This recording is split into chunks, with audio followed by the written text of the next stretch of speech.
Welcome to the Positively You podcast. I'm your host, Jessie Larson, and I'm passionate about helping you shift the way you think so you can create a life you're absolutely obsessed with. Each week, I'll be bringing you a guest or a thought that's going to help you feel more optimistic and equipped to take real action. Get ready to push past limiting beliefs, ditch that negativity, and start showing up as the best and most positive version of you. Girl, let's do this.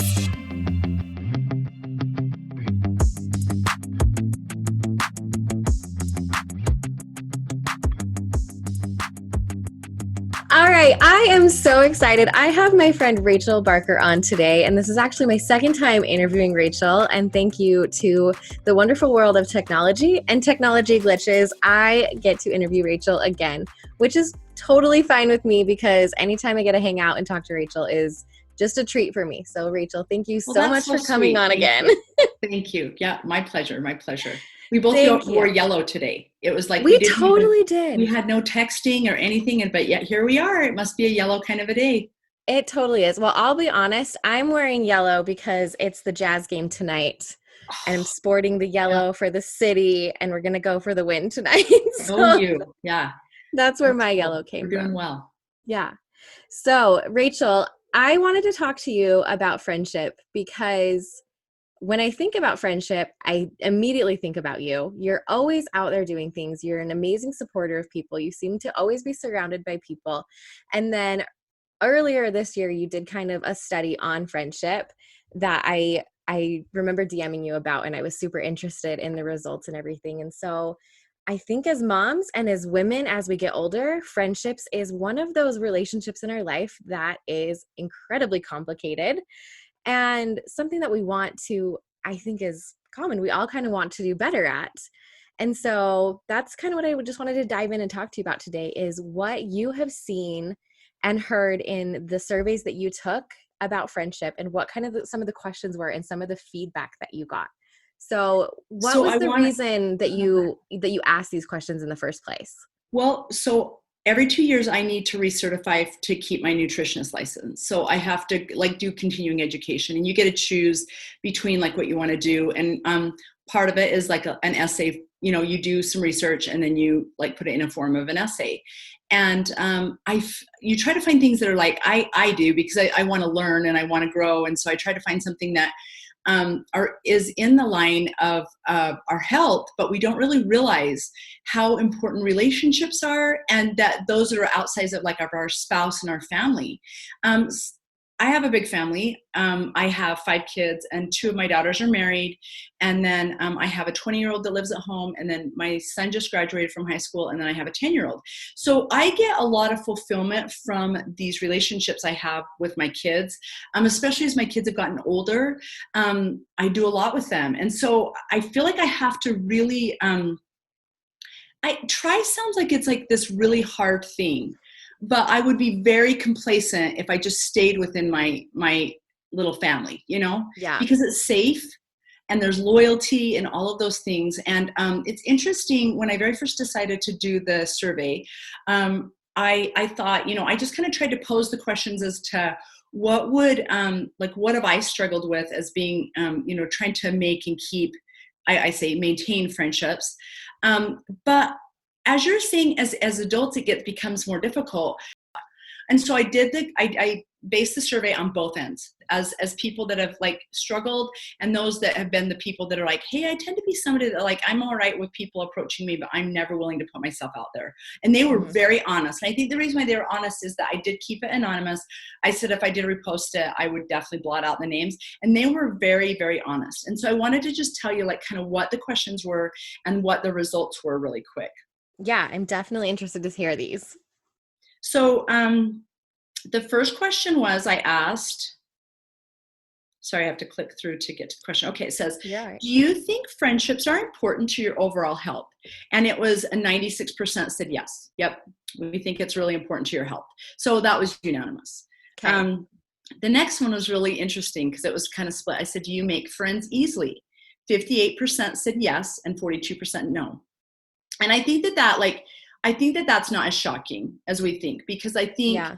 but there's context, right? There's context as to why. Why is that, you know? So I went deeper into it and I said, do you tend to have several superficial friendships or 1 to 3 really close friendships? And this is where I was shocked, because I am the opposite. I was probably in the 20%. So 20% said, I have a lot of friendships, but 80% said that they were 1 to 3 close friendships. 80%. Excuse me. Okay, so the next question was, are your current friendships long-standing ones, or do you tend to switch up friends often? It stayed unanimous with the last question, which was 89% say I stay with my same. And then the other ones, like I get 11% said I get new ones often. Okay. That is very interesting, because that kind of is telling that it is hard to make friends, because that 80% has maintained 1 to 3 close friendships and not really felt the need to go Yeah, out and get and the more. willingness. They're like, Yeah. hey, I'm good. You don't need to come in here. Like, so you could see that maybe as an outsider, you'd be like, do I want to do that? You know, do I want to do that? Mm-hmm. Well, and I think that's why sometimes we feel intimidated to go make friends, right? Because we'll see women hanging out and having these tight friendships, but be like, well, they're good. They don't need me. Like, they're good. I'm not Right, going to put myself right. out there. So that's a very telling Yes. question. So on the next one, it says, in your friendships, do you tend to be the one who checks in on more on your friends more, or are you the one that's more checked in on? There, 71% said they check in. 29% were honest and say, I tend to get checked on more. So that makes the deep thinker in me think, okay, are these people needy? Are they needy people? Or are they the people that, like, there is a little bit of vulnerability in checking in on another person, because you're still running the risk. Am I bugging them? Yeah. Am I like, so I think that I don't want to read a lot into that saying, oh, this 29% tends to be the takers. You know, I early on when I was younger, I used to have a theory, and it's kind of expounded, that the givers will always give and the takers will always take. I think that you have to explain the taking, because there's risk involved. Right. If you give, it's why are you giving? Are you giving because you want to give service and that's why you're giving? Or are you giving because you're really wanting that in return? Because we tend to give what we want. Yeah. So you have to think, okay, why am I doing this? And I think with social media, you have an added element of saying, okay, I'm trying to read this person's intent. Is she trying to be my friend? Is she trying to gain a follower? Does she want me to buy her product? And that's where I've kind of faced a little bit is I'm read wrong a lot of times until you really know me to read my authenticity, because a lot of people say, why is she doing this? Yeah. What does she What's have the to gain? motive? Why is she, coming to my house and, dropping this off? Like, I have nothing for her. And that tends to be, for women, especially when they're like, I think it's personality too. Like, but if you're a tallier, if you're a scorekeeper, well, she made those cookies. Do I need to make her cookies? Or like, do I need to do that back? And sometimes it's hard to receive as it is to give, because you're always questioning, because of the wounds, right? The wounds of when you were younger, as to the why. Why is she doing this? Yeah. And so I think that that's where you just have to be consistent, and then later on people will understand that you have no ulterior motive, that you're really wanting to make and keep friends. I think that comes through in especially people that really understand your intention. And as we get older, we don't have a ton of ulterior motives. I've not run into a lot of people, maybe in business ends, like you'll maybe see somebody in business that you're like, okay, but it's pretty clear up front what the intention is. And I think that that's where we hesitate as people, is just like, okay, what do they want? Really, as you're getting older, if you're not entering into like a mutual business transaction, most people don't want anything. They just want to be nice. Yeah, I completely agree with you. And it's actually something that I have loved about getting older. There's always like, oh no, I'm turning 30, I'm turning 40, I'm blah, blah, blah. I'm like, no, I'm loving this because so much of the stuff that doesn't matter and so much of the insecurities, at least in my experience, have kind of dropped off. And I feel like those friendships that used to cause me all of those questions when I would get home, and be like, what did they think of me? And what is this? And your brain is just running crazy after an interaction. The older that I get, I don't have that as much because I don't know exactly why, but it's been nice to not have that as much and to just take it at face value and to give people, I don't know if it's like benefit of the doubt, but just taking it as that's what it was and that's what I'm accepting it as. And hopefully I'm right. Well, also, as you get older, you gain this confidence. I have the power to choose.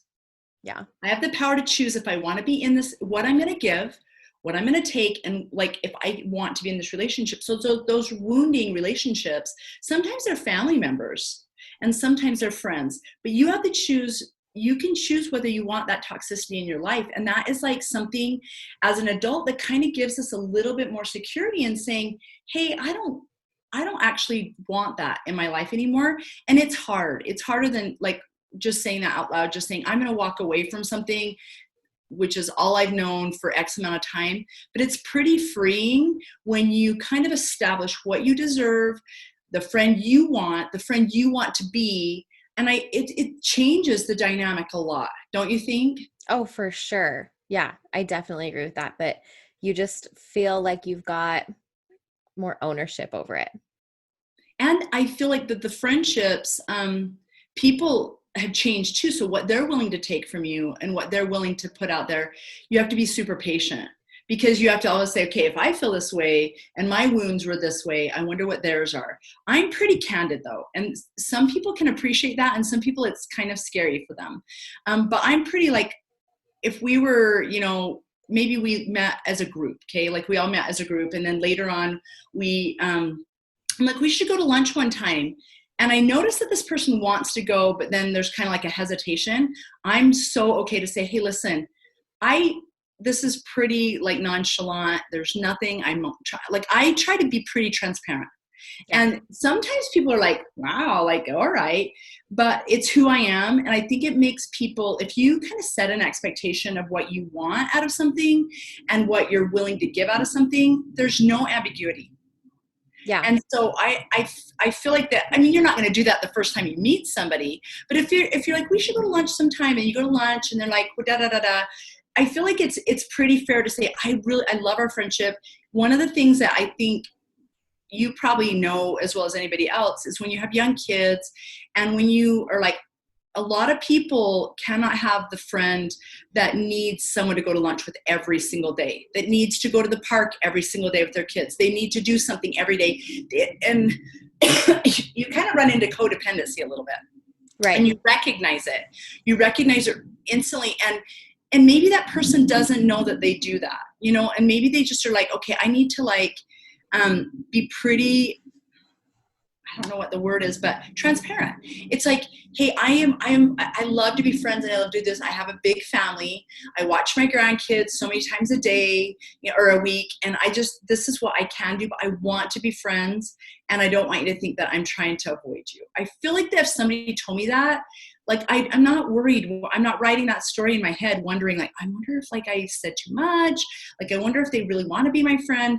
But I'm pretty candid. And I know not a lot of people, that's really scary to do that. So for sure. It kind of leads into the next question. It says, would you rather have friends that see you occasionally or ones that you interact with frequently? And I think that is totally per your personality. Oh yeah, 100%, whether or not it fills you up like an extrovert or if it drains you like an introvert, right? So it was more, occasionally was 40%, more frequently was 60%, meaning that more people wanted that to happen more often.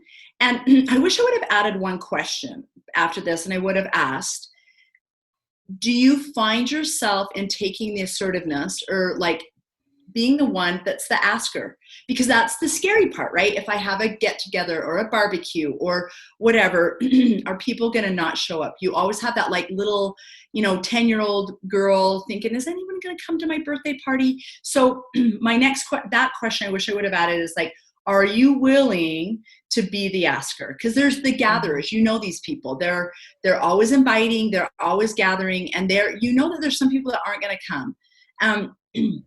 So I wish I would have asked that question. What are your thoughts on that?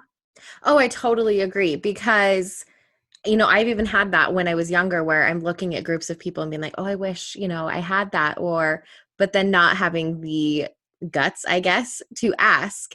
And I've realized, and as you're talking, it's communication is number one. And you can see with any relationship, right? I really am an over communicator, almost to the point where my husband's like, I'm just, when you ask the husband, what are you thinking? Nothing. Really? Really? Nothing. Yeah. So I think that sometimes you have to stop that story in your head too. Maybe it's really how they say it is. It's as simple as that. Oh, for sure. So I think communication is key, and asking for what you want. And that is scary. Like putting it out there and asking for what you want is not what we do. We just kind of wait. And if we get invited, great. That's awesome. I'm super excited. But I'm not going to put the ask out there. And that's for so many things. That's not just with friendships. That's with everything in life. Oh, but it is relationships though. I think in any relationship you enter in, whether it's an employment, whether it's your spouse, whether it's a neighbor, this is so weird because you'll probably, this will be surprising, but I'm not a neighbor person. I'm not. I don't want to be off-putting in saying, oh, but I typically am the person that drives into my garage and shuts the garage. Now I have like neighbors to my left that have little kids that's the same age as my grandkids, but the rest of my neighbors probably don't think that I'm a social person. And I think it's because, again, of past wounds, when I've had neighbors that want more from me than I'm willing to give. And so I think that those relationships that we make, setting that expectation, like, it would be really nice of me to say, hey, I know that I don't say hi enough, but I hope you guys are doing well. And it's not just at Christmas time, when you're giving them the Christmas cookies. But I'm pretty consistent in the fact that, like, it's just, I think it's from, I moved around a lot. Like in my marriage, I built 7 houses. I've been all over the country. And at times those neighbors were my family, and I needed that interaction with little kids. And I think that that's really important when you have little kids. As I've gotten older and I've moved from neighborhood to neighborhood, we built another house kind of just not even 2 miles from our other house. It's become less of a need of mine. And I think that just is where you are in your life, the season of your life. Yeah. I think that's the important part too, is we're always evolving. And I think that you need to check in with yourself a lot, because it's easy to say, oh, I wish I had better friendships, but knowing like what you're willing to give, what you have the capacity to even give at that time, and being really real with like what a friendship looks like to you and how that's going to go, and checking in periodically. Because like you said, when it is young kids, you just need that break. You need that support. You need that village. And then as you evolve, it's like, okay, well, what do I need now? And what am I willing to give? And so I think checking in with yourself is a huge part of being able to have the friendships that are going to be healthy for you. And I think that like, especially when you've had a long-term friendships and you haven't heard from like a friend in a long time, there's a lot in their silence. Like just sending a simple text saying, hey, I was thinking about you today. I hope all is going well. I think that means a lot to people. Like when you are, you're not asking them to give more than they're willing to give, but I think just knowing that you're thinking about another person is a huge friendship. No matter if you go to lunch all the time with this person or you see them even, but knowing that you're thinking of them, I think that those pops come in from a higher power. Those little pop-ins come in from a higher power saying, hey, they really need you to just check on them. It doesn't require a lot. It's a simple text. And I think that those are really important, like, callings to like act on, Yeah, for sure. All right, so I have a question for you then. Okay. How do you make friends? Or how can anyone listening, how do we make friends? It's interesting that you're talking about this, because my daughters and I had the same question. And So I'm a very routine based person. Like at any given time, you could probably predict where I'm going to be. Like I wake up and I'm at the gym by 6:20. Mm-hmm. So I would say that that's my first opportunity to make a friend. Now, do I do a lot of stuff with these people? Absolutely not, because I just don't have that much. But I think smiling at a person goes a long way. It's been feedback that I've been given like many times, no matter where I'm at, is like, thank you for saying hi first. Thank you for saying hello first, because it's intimidating. And there's sometimes, especially like in a gym setting, people have their headphones on. They want their time. I typically don't bug somebody in their workout because I know that it's their time. But if Mm-hmm. I say hello, they take their earpiece out and like, well, how are you doing? I make it brief, but I want them to know that I notice them, I see them, and to say hello. So that's my first opportunity in the day to make friends. So when this was kind of made me like feel like a young girl, but one time I overheard somebody saying, and they didn't see me, and this is a good one of these experiences, when she says, oh my gosh, she's a gym friend. And all I ever did was say hello and smile to them. Yeah. There was never even like, we didn't have long conversations. I just smiled, how are you doing? And like, you're doing good. And then that was it. But in that person's mind, and my mind too, but to them, how they relayed that to another person was, she's my gym friend. Yeah. Meaning that I didn't put a ton of effort in besides saying hello and making that extra, effort. And I don't think it takes a lot of effort to do that. I really don't. But I think that some people, I was talking to my second daughter, and she is, my oldest daughter's super outgoing, and she'll say hello and she'll be the hi sayer first. Yeah. My second oldest is a little bit, that probably wouldn't generally be her personality. So Yes. I asked her, I said, what is your apprehension about saying hello? And she's just like, it's fear. Mm-hmm. Most of that is fear-based. That maybe the person won't say hi back, which I'm not really ever like, if they didn't say hi back, again, I think that they've got their earphones on, or I don't think it's a genuine, like they're trying to be mean. I really don't. Now there's some people that I've seen that, like, let's say it's a work situation, and 9 times out of 10 you say hi first, and you're just like, there's this little toddler mentality in you that's like, I'm gonna quit saying hi first. But then that kind of takes away of who I am. That's who I am. And I think that would be my advice. She said, how do you make friends first? When you enter a room, you take responsibility. You say hello first. Yeah. And that instantly takes that load off another person and makes them say, so like, I think I told you this last time, but when I enter a room, I don't say, here I am. I say, there you are. And if you shift just that perspective and that like agenda, it makes it a completely different outcome. Yeah. If you just switch the roles, and I'm going to take it on myself. And it just reminds me of, like, any type of leadership role that you've ever had in your life, whether it be a church calling, whether it be an employment or whatever, it is your responsibility to say hello first. And me, I think that that's why I kind of become a safe place. I think, one, it's age. A lot of people are not intimidated by me anymore because I think that they're like, oh, she's a mom and she's a grandma, she's safe. Yeah. I think, and I'm all right with that. I'm fine with that. I think if you see a mid-20s person, they are fairly attractive, and there's instantly, you can feel this frequency that's just like, that I would say 8 times out of 10, that person is as scared to talk to you as you are to them. Yes. I think that's huge, is realizing our commonalities together as just humans. And, because I do get, once I'm in a room and comfortable, I love being around a lot of people. But if I show up somewhere by myself, I'm always like, okay, I got to psych myself up really quick and then go in.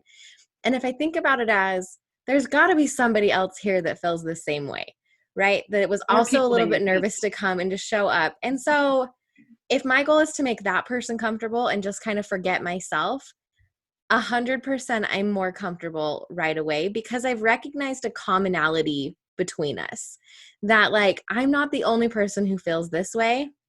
And that helps me be able to to be that person that can say hi first. And again, what's the risk? I come across as too nice and outgoing. Like I would rather that you be mean the as case. far as like a receive, like them receiving, it's like all they can say is not say anything or be, but I really have not come across that. I know that it's like people hear that all the time. They're like, but I haven't. And I've been in a lot of situations. I've been in work environments. I've been in facilitating. I've been in different things. And typically, I've not seen that happen. I know that there's a frequency though that we give off. And when I was younger, it was probably my most common feedback that I'd get is that I was unapproachable and intimidating. And some people like they take that as like, but no, I took it as very like negative feedback because it was not who I was. I didn't want to be not approachable. I will say that a lot is in our facial features. And when I am concentrating and I am in a zone, I give off a very unapproachable frequency. I've had that given back to me by my kids in my texts. I'll say, hey, can you give me a call when you get a second? To my kids, text. Are you mad? Yeah. And I'm like, no. Well, you should put an emoji at the very end of that or something, like, because I thought you were mad or I was in trouble. And I thought about that as like applying that to like life.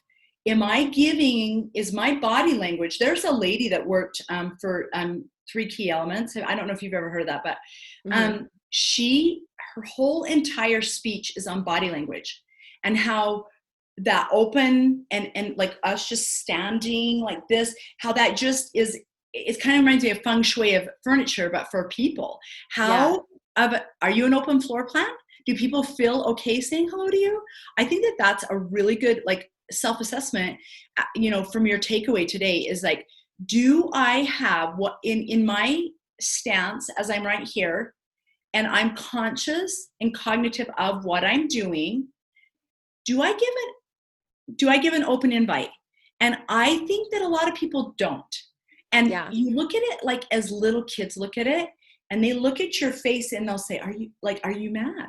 Are you mad? And you're like, I'm not mad. Oh, your face says otherwise. You look mad. Yeah. And so I've had to be kind of aware of that because when I am concentrating or I sometimes I kind of put a big shield around myself and I'm only in this little, especially when I'm working out, I'm in a very big zone. I'm trying to, especially if it's something I have to think about, I completely just, people will be talking to me and I'll just look over and they're like, you're in a zone. And I'm just like, I honestly didn't hear you. So I think that that's something that we could work on. If we're trying to make and maintain friendships, we can take responsibility for what we can do. And what we can do, say hello first, smile, be more of an open floor plan. Like I love that. And I think that one of the things there was one person that said, that was kind of the biggest like sway of these numbers. One of them was, have you had friendships that ended leaving you with trust issues? And that was 71%. So that's pretty high. People have left leaving you with trust issues. And then on the flip side, I said, have you been the friend who has hurt another person in a friendship? That was almost 70%. It was 69%. That's a high percentage. That is high. For people to be honest and say, you know what? I did do that. I was the other person on that. Here's very telling. I think this was so cute and sweet. I said, do you think you are a good friend to others? And 80% said, yes, I think I'm a good friend. And then it says, the last thing that I asked is, do you want to make new friends? And what's your willingness to do that? People wanted to make new friends, but they weren't willing to do it themselves. That's so interesting. So that was 79%. Yeah. Yes, I want to make new friends, but no, I'm not willing to be the assertive person in that. And so I thought that was really, and then I had that was the end of the actual survey, but I had a lot of DMs that DM'd me stories and they were heartbreaking. I cried in a couple of them because I just thought, the one that was kind of a commonality of the DMs that I got, we are Utah people. I will say this, I can relate in moving different places. Moving back to Utah after leaving Utah was my most difficult move. I think our culture needs to work on some stuff. I think that our ability to but I think it's not malicious. I Oh, think for we sure. automatically assume, oh, they're good. They probably have family here in Utah. Oh, they've already probably got a unit, like a friend unit. Just like you said in the opening part of our conversation, is that people just in their willingness to like accept new people into their already existing 89% group, that we Yeah. said, is that they're like, I just think that like my perception from this look on the outside looking in, and I know that you have got the same 7 friends, I'm probably like less willing to say, can you have another friend in there? Yeah. Do you need You one more? know? Yeah. And so I think that the gatherers do a really good job. Those that are gatherers do a really good job in being exclusive, like no, inclusive, in inviting, making more people. But I think that sometimes we assume from the other person on the outside looking in, oh, they're good. I would Yeah. say quit assuming. I Quit think that that's assuming. excellent advice. Just stop assuming. And like you said earlier, what are you out? If you take that risk and you say hello first, or you say, hey, we should get together, or next time you guys go on that walk, will you let me know? And just assume that there's going to be a good intent, and assume that everyone has the memory like I have, and just don't forget to ask me again. Yeah. Because even though I said no this time, please ask me again. And so I think that there is a benefit of the doubt, definitely, but also just in owning what you want. If I really, really want to meet someone, I'm not going to put that in someone else's hands. I Yeah. don't. I just say, hey, I've been wanting to meet you for a while. Elise was talking about you. My name's Rachel. It's so good to see you. I watch you come in and out of the club, and I'm so excited to see you. I hope you have a good workout. I think that later that sets a really good seed for a conversation, a friendship, or more to come. So I think Yes. that like it's not going to happen overnight. It takes consistency, and just quit assuming what they want and just really go for what you want.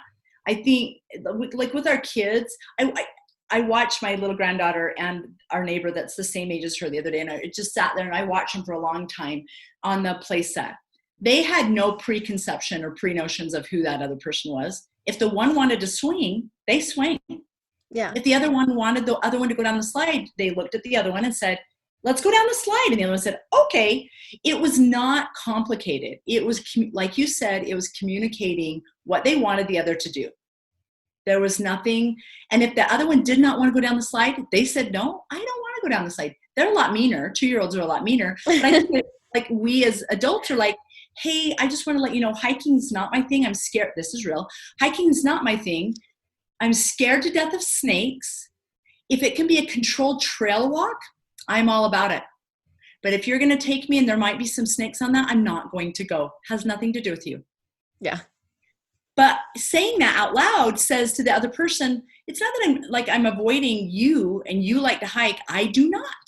I would like to be in the controlled trail where there might not be any snakes. So I think that that's really very important, just in like, maybe not so over like aggressive to where you're like, I'm not doing that, or like whatever, but would be willing to try new things. But when you do know what you like, kind of let it known, let it be Yeah. known what you are. And then that helps the gatherer know whether that's an invite for you. But most people like to be invited, even though that that they're not going to go.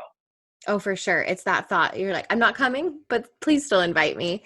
But I think these poll numbers that you have they're very telling, but it's also very encouraging to know that 70% or 80%, whatever it was, do want new friendships.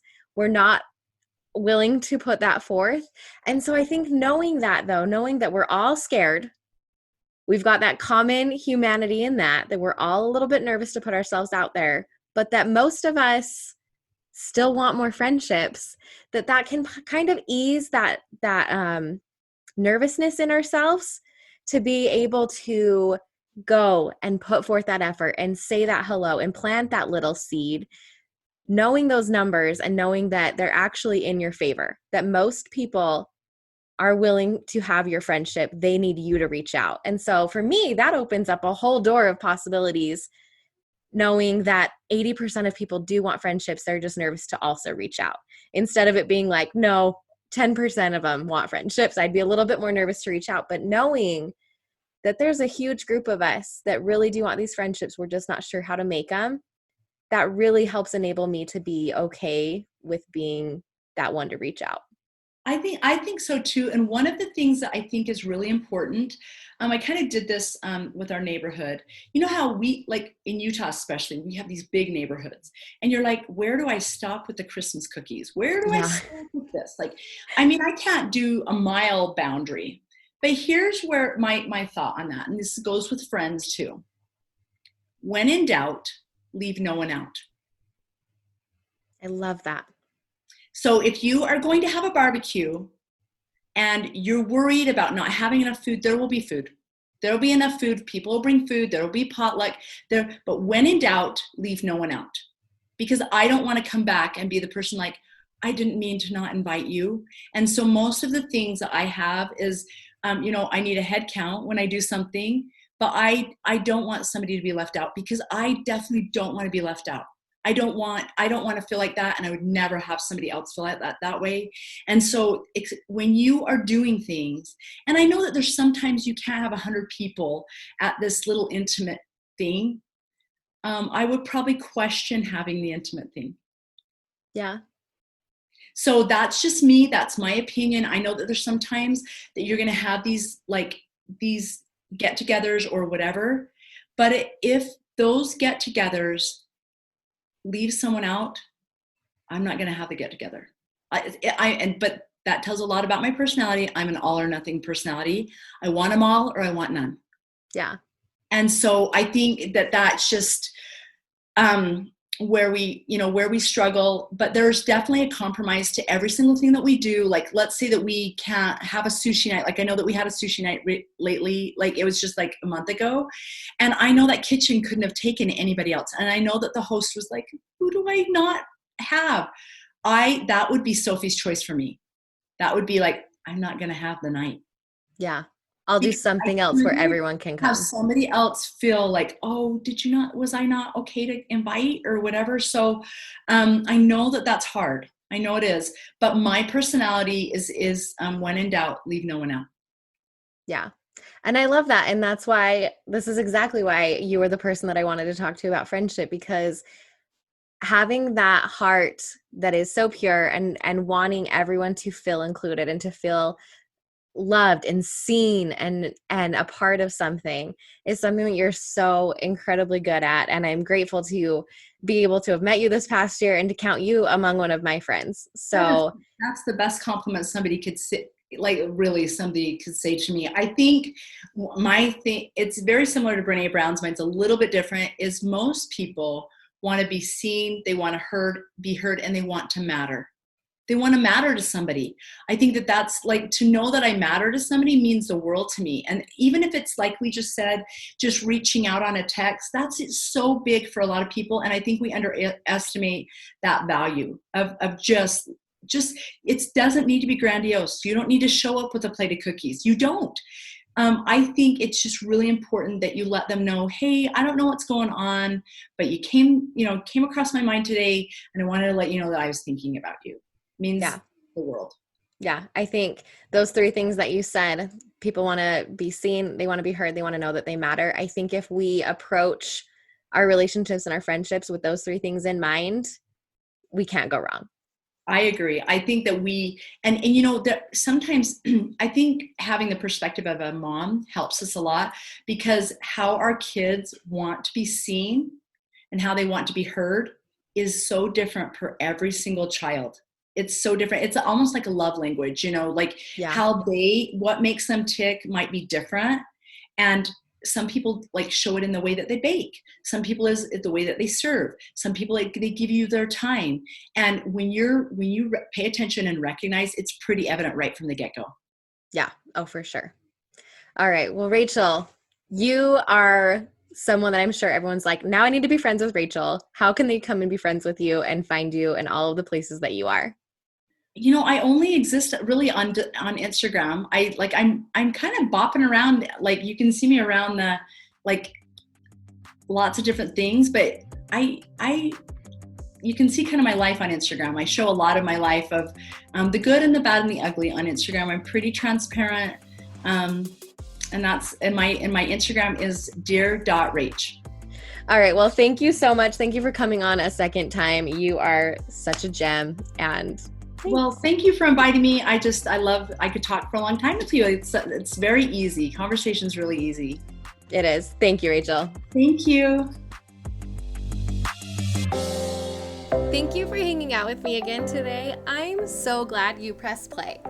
If you want to take a quick second to share this episode with someone you think would love it too, that would be amazing. If you're loving the show, make sure you go and leave a review on iTunes. Reviews are like magic for podcasts, and your review will help get this show into the ears of more amazing women just like you. And come find me over on Instagram. I'm there at positively.jessie, and I cannot wait to hang out with you some more. So until next time, have an amazing week.